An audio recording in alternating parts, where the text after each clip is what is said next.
Hello everyone, welcome back to Rob's Movie Reviews. This week I want to do something a little bit different. I want to review a children's movie.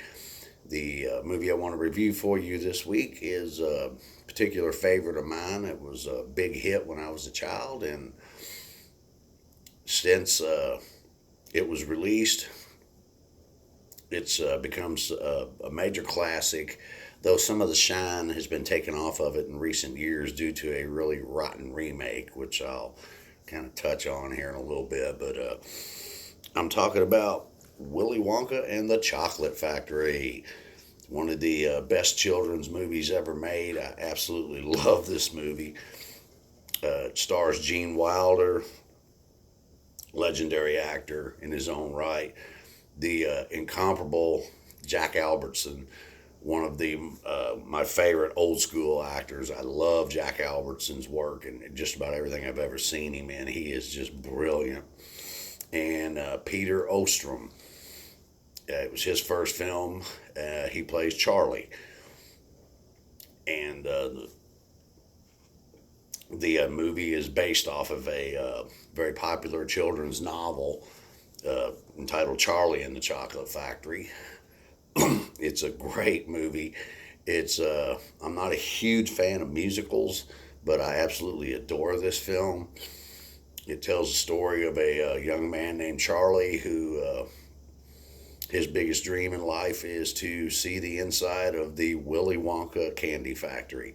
It's something he's wanted to do his ever since he can remember, and then he finds out there's a contest being held, and there's a small number of chocolate bars in circulation out there that have a golden ticket in them, and whoever buys the chocolate bars with the golden ticket gets to go to Willy Wonka's factory and take a tour, something that has never been done before. No one has ever seen the inside of Willy Wonka's chocolate factory. No one ever.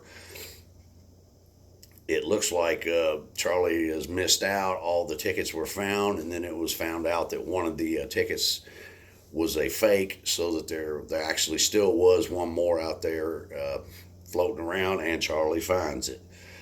And almost immediately he's approached by a gentleman who claims to be representing Sluggo's Chocolate, a rival factory. They want to know what's going on inside of Willy Wonka's factory, and they want Charlie to spy for them. Of course, he doesn't want to do it. He refuses, tells him no, runs away from the guy, goes home, tells his family he's got the ticket. He's also allowed to bring one guest with him, which he decides to take his grandfather, played by Jack Albertson. They go to the factory. They are introduced to Willy Wonka at the gates. He takes them inside, and what ensues from this point forward is a magical journey through a chocolate factory that is it's incredible. The sets that they built for this film were beautiful. The visuals are stunning.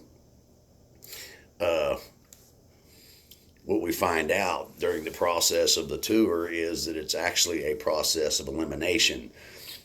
And by the end of the film, we discover that Willy Wonka himself has finally reached a point where he's ready to retire.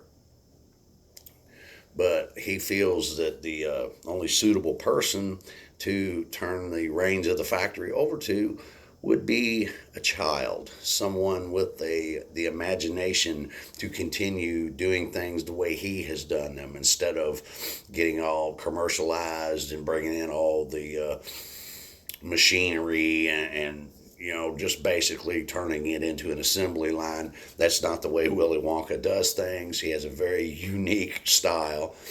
I forgot to mention, all of his employees that work in the factory for him are little small creatures known as Oompa Loompas, and they do all the work inside the factory. And throughout the movie, we are entertained by the Oompa Loompas as they sing very educational songs to us. The movie is kind of a journey to discover one's moral center. And Charlie is given the opportunity at the end of the film to stab Willy Wonka in the back and take all of his secrets to Sluggo, when Willy Wonka tells Charlie that he is not suitable and that he has failed all the tests. And Charlie's grandfather decides that, they were all given a what's called a everlasting gobstopper, a special candy that Willy's been working on. They were all given one of those, and when Willy tells Charlie that he failed the tests and dismisses him, the grandfather gets mad and he tells Charlie, "The heck with him. We'll take the ever never-ending gobstopper, and we'll give it to Sluggo, and maybe he'll show us some respect." And Charlie says, "No, Grandpa, I don't want to do that. I let Mr. Wonka down. The last thing I want to do is turn around and hurt him again." So he takes the piece of candy back and puts it on Mr. Wonka's desk next to him as he's writing in his ledger. And as Charlie's walking away, we now see that this was the actual test. He was given the opportunity to steal Willy's secrets and take him to Sluggo, and he didn't do it. Charlie has passed the test, and he is given the deed to the chocolate factory, and thus ends the film Willy Wonka's Chocolate Factory, as Charlie and Grandpa and Willy fly off in the magic elevator, and they're flying over the city. And it's just a great movie because it really it's all about morals and values and children having respect for elders. And it's just a type of message that you don't see in movies anymore these days. And it's kind of sad that Hollywood has gotten away from, movies that push traditional family values. It's sad that's not, in the forefront of a lot of movies nowadays, especially children's movies. But this is a good film.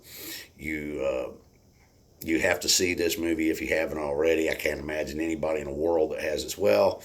I would say a lot of the younger generation probably have not seen this and don't have any desire to see it, sadly, because of the reputation of the Willy Wonka story was tarnished quite a bit just a few years ago with a really horrible movie that was released starring Johnny Depp and directed by Tim Burton.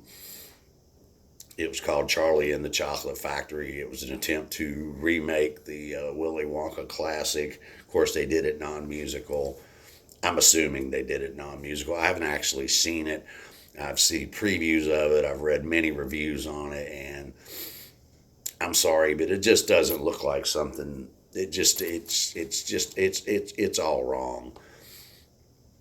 It's for one thing, I don't like Tim Burton. I'm going to come right out and say that. I am not a huge Tim Burton fan. I feel that everything he's ever touched, it's funny. When it comes to Tim Burton, if you give him original material, he does a pretty good job.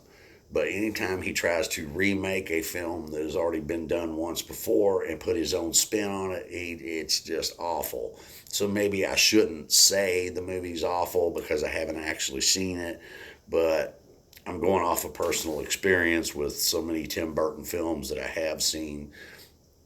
And in recent years, I have fallen out of love, let's say, with Johnny Depp. I don't think that some of his more recent endeavors have